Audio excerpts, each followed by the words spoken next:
घर गिराने की बात हुई तो घर तो नहीं गिराना चाहिए और घर गिरना चाहिए तो दोनों लोगों का घर गिरना चाहिए। कि हमारे पिताजी को देवेश दुबे ने मारा, जो इस समय पोस्टर बॉय बना हुआ है। पोस्टर बॉय बनाने की कोशिश कर रहे हैं लोग। हिंदू धर्म में कोई पूजा पाठ पितरपक्ष में नहीं कराया जाता है। और श्राद्ध की बात है, श्राद्ध कराने के सुबह 5 बजे बारिश में नहीं होता है। प्रेम यादव की लड़की उनके ऊपर आरोप लगा रही है तो उसकी जांच होनी चाहिए।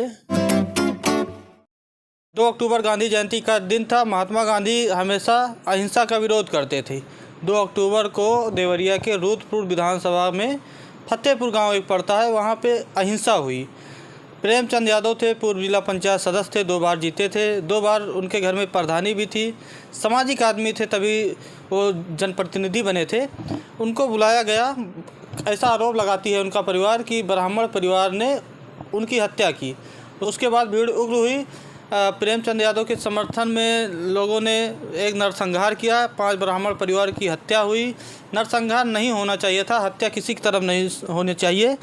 गुरुजी, देखा जाए तो एक तबका है जो सीधा कह रहा है प्रेमचंद यादव के घर पर बुलडोजर चलाया जाए। देखा जाए, पहले तो प्रेमचंद यादव को बुलाकर उनकी हत्या की गई। अब प्रेमचंद यादव रहे नहीं और वो हत्या में इन्वॉल्व भी नहीं थे, ऐसा कोई प्रूफ भी तो नहीं मिला है, तो कैसे बुलडोजर चलाने की बात कर रही हैं लोग? बुलडोजर पहले जांच होनी चाहिए और उसके बाद जो दोषी हो उस पर कार्रवाई करे सरकार। एक पक्षीय कार्य नहीं होना चाहिए ये। और घर गिराने की बात हुई तो घर तो नहीं गिराना चाहिए और घर गिरना चाहिए तो दोनों लोगों का घर गिरना चाहिए। जी बिल्कुल, क्योंकि अपराध सबसे पहले उन्होंने किया। प्रेमचंद यादव की बड़ी बेटी का नाम है आरती यादव, छोटी बेटी का नाम है अलका यादव।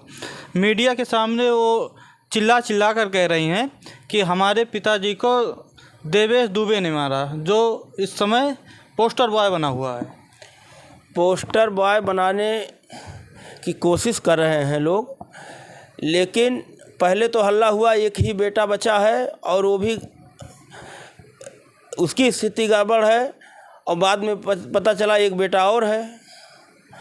अगर वह बेटा वहाँ नहीं था तो कहाँ था?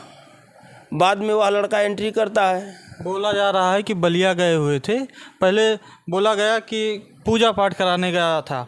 उसके बाद जब सवाल उठा तो पितरपक्ष में पूजा कहाँ होता है हिंदू धर्म में, तो उसका बयान बदल गया। तो उन्होंने कहा कि मैं श्राद्ध कराने गया हूँ। आप साधु संत हैं, आप बताइए हिंदू धर्म में कैसे क्या होता है?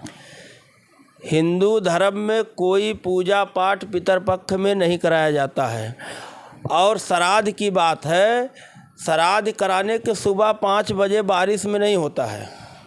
श्राद्ध करना 5 बजे सुबह बारिश में नहीं होता। लोग सोकर उठते हैं, अपना क्रियाक्रम करते हैं, नहाएंगे धोएंगे। इतनी इमरजेंसी कौन से जो है क्रियाक्रम पितरपक्ष में करवाता है सुबह 5 बजे 6 बजे? ये सब गलत बात है, ये सब जांच का विषय है। और अगर प्रेम यादव की लड़की उनके ऊपर आरोप लगा रही है तो उसकी जांच होनी चाहिए। वो लड़का अगर हत्या किया उसकी जांच होनी चाहिए।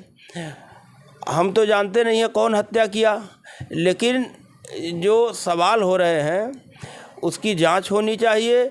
और वहाँ के जो विधायक हैं वो पूरी तरीके से संरक्षण देकर एक तरफा कार्य कर रहे हैं और बीजेपी के विधायक हैं वो पूरी तरीके से गलत कर रहे हैं। और जो लोग जा रहे हैं एक परिवार से मिलकर चले आ रहे हैं, वहाँ जाना चाहिए, दोनों परिवार से मिलना चाहिए। जो भी जाए दोनों परिवार से मिले। दोनों परिवार की हत्या हुई है। उनके परिवार में 2 बच्चे हैं छोटे छोटे। प्रेम यादव के 2 या 3 बेटियां हैं। एक बेटा है और उनकी पत्नी है और वो एक फौजी के लड़के थे प्रेम यादव। और इस तरीके से देश की सेवा किया है उन लोगों ने। और जांच होनी चाहिए। अगर जो दोषी है उसको सज़ा मिलनी चाहिए। और ये अपराध तो दोनों तरफ से गलत हुआ है। प्रेम यादव के घर को खाली कराने का आदेश दे दी है उत्तर प्रदेश सरकार कि आप घर को जल्दी खाली कीजिए, हमारा बुलडोज़र आ रहा है। बुलडोज़र नीति जो उत्तर प्रदेश में हुई है, कैसे देखते हैं आप? क्योंकि उत्तर प्रदेश के मुख्यमंत्री भी एक संत हैं और आप भी एक संत हैं। ऐसा उसकी जांच करनी चाहिए, जो सही है, जो गलत है, जो गलत होगा उसके ऊपर कार्रवाई किया जाए, बुलडोज़र चले। अगर दोनों गलत हैं तो दोनों के घर पे बुलडोज़र चले, अगर एक गलत है तो एक के ऊपर चले। उसमें और एंट्री हो सकती है, वो गलत हो तो उनके ऊपर चले। अभी देखिए एक कोई मामला अभी आया कि एक कोई तीसरा अभियुक्त उसमें आया, नवनाथ मिश्रा, तो अब तक ये गायब थे। अब तक इस जो हुआ है ये नरसंहार, यादव बनाम ब्राह्मण बनाया जा रहा था, लेकिन ब्राह्मण परिवार को गोली मारने वाला नवनाथ मिश्रा ही था। देखिए, बदमाश की कोई जात नहीं होती है। बदमाश कोई भी हो, लुटेरा, हत्यारा, आतंकवादी की कोई जात नहीं होती है। तो इस पे हम जो भी हो उसको दोषी है उसको सज़ा मिलना चाहिए और सरकार को निष्पक्ष जांच करनी चाहिए।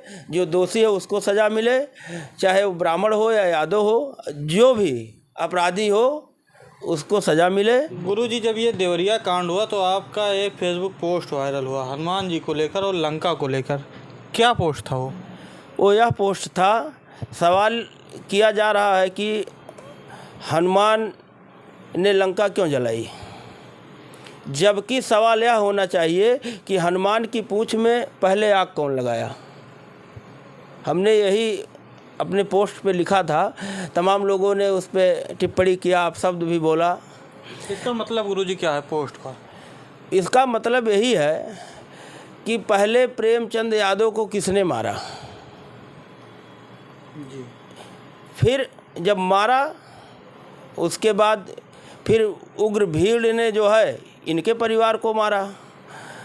तो आग लगाने वाली बात जो है, हमने कहा हनुमान जी के पूंछ में आग किसने लगाई? ना आग लगाए होते ना लंका जलता। आग लगाए होते न लंका जली होती। अगर प्रेम यादव को नहीं मारे होते, पहले तो उन्हीं को मारे, फिर बाद में उग्र भीड़ ने 5 जो है लोगों की हत्या कर दी। तो इस तरीके से आग लगाना भी गलत है।